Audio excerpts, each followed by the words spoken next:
for step 3. Week 2 is over and it's time to open these up and see what we've got. All right, this is an outdoor sink. I think it's important to know that this is out in the yard. I basically just put this sink here to hold things so that I don't splash water all over myself, but it's just going onto the ground. And I have a water hose, so that's my setup. And there's where I sit my stuff. I'm kind of underneath my deck here, so place for me to rinse off my rocks. I'm going to go ahead and open up the first barrel and pop that in.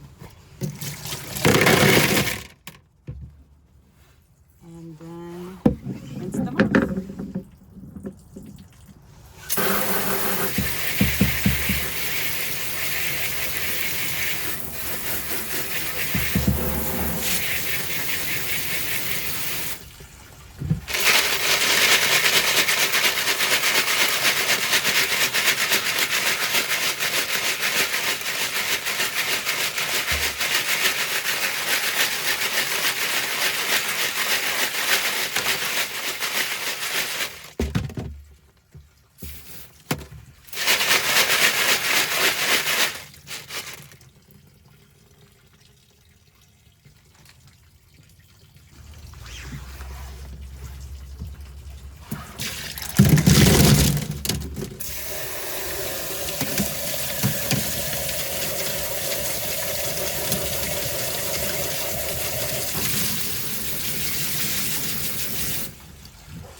And here's what we have. So this was the batch that was a little more rough. So more angles, or maybe edges, I guess, on these. So if you remember last time, I sorted them by ones that I thought maybe I was okay with the shape of them, but they aren't going to be perfect. Now there are some in here that are relatively round, like this one, that still have kind of some strange angles or maybe imperfections. So that's this batch. Still very cool. Some really nice pieces in here. I'm very excited about these. Here is the other batch. You remember last time in round 2, I sorted these, and these were the ones that were shaped a little more round. Now you'll notice they're not perfect. So here's one that is an example of that. And I may take a toothbrush and just kind of scrub that a little bit to make sure there's no grit stuck in there. And that will allow me to make sure that they don't get scratched in the next round. So lots of nice pieces here. There's a little agate. I love how this one's starting to come together. It's very pretty.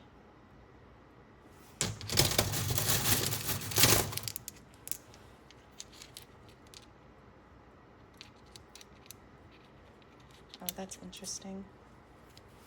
Check out that piece of jasper.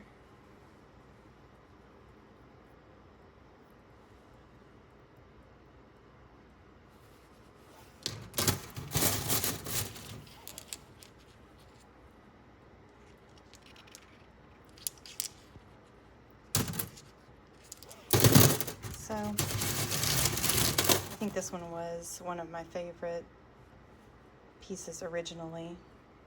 Love the color on this one. But some really interesting stuff in here. Little jasper Picasso stone. I think this one's really nice.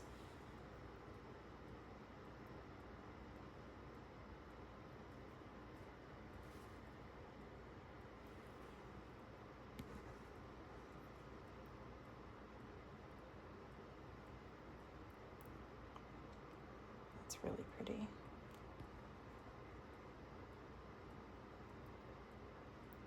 It's very cool. I really like this one. It's like a wave. Cool. Oh, this one was the one. It looks kind of like a buckeye. Y'all know what a buckeye is? Or is that just like a, I guess some people do. There's like a sports team named after it. You can tell I'm not sportsing enough, but that's pretty cool. It's like an eye.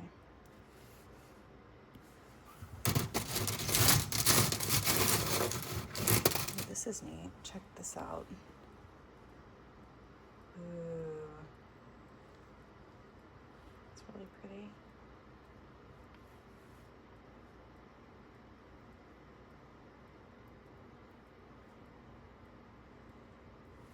Really nice. So, and then there's just, you know, your typical green jasper pieces. I just think that these are really pretty,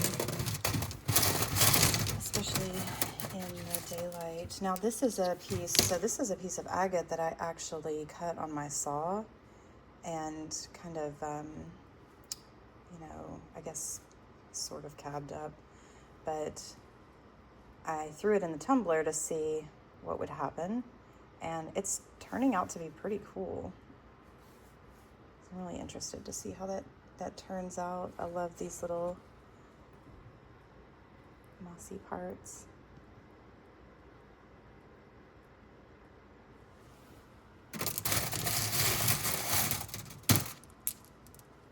Ah, this one's nice. That's so pretty. It's such a pretty color. More of it. So this is one of the things that I was saying before, is that sometimes they wear down a lot. If you remember in an earlier video, this kind of had like some layers to it before, and it's starting to get worn down. So that top blue, lighter blue or green color, I guess, and the bottom green jasper layer, this is starting to get worn down. So it's a good thing that I don't have too much longer left on these. So we'll see how they turn out.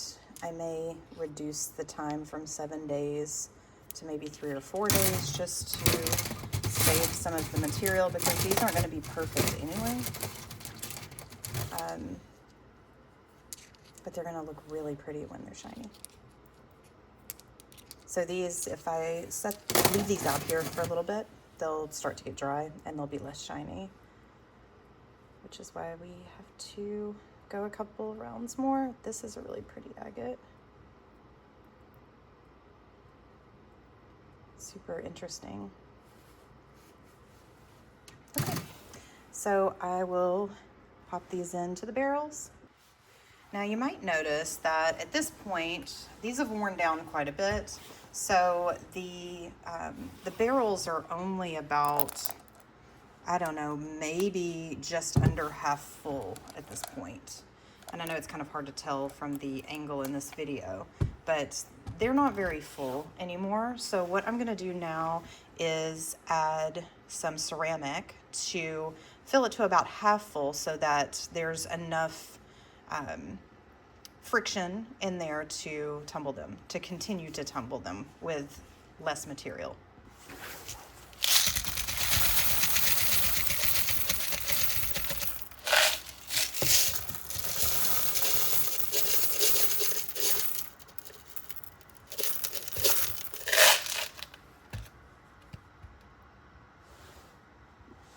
Now this is just a little trick that I use because this next phase of tumbling media is, polish rather, is very powdery. So this is step 3, and this is the aluminum oxide step. And I tend to, because it's so powdery, it kind of poofs and gets everywhere. So what I'll do is kind of make a little hole and put it in there. So that way, when I add the water, it doesn't poof everywhere. So sometimes I'll put the tumbling media on top of the grit. So I'll put the pre-polish in first and then add it. But I didn't do that, so I'll do it this way. Now at this step, you can put extra tablespoons in here. And I think that just kind of depends on how much material you have in here, but I think that should be fine for the small barrel. So I'm gonna repeat that on this barrel. All right, time to add some water, and you'll see what I mean by the poof that's gonna happen.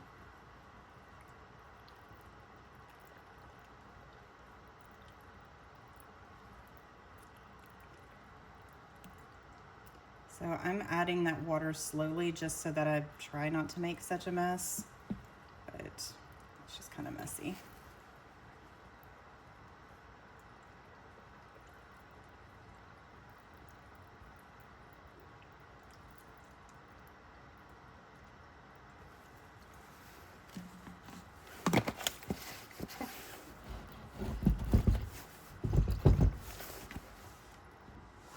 All right, I have closed my barrels back. Give them a little shake. Just shake up all that medium stuff. Again, this is not an important step. It's just something I do because it feels right. It's gonna get shaken up on this tumbler as it rotates. So this is just a thing that I do. I don't know, it just feels good to me. And plug it back in because my Lortone tumbler, I don't know if this is common for all tumblers, but I know that mine does not have an on-off switch. You just plug it in and unplug it.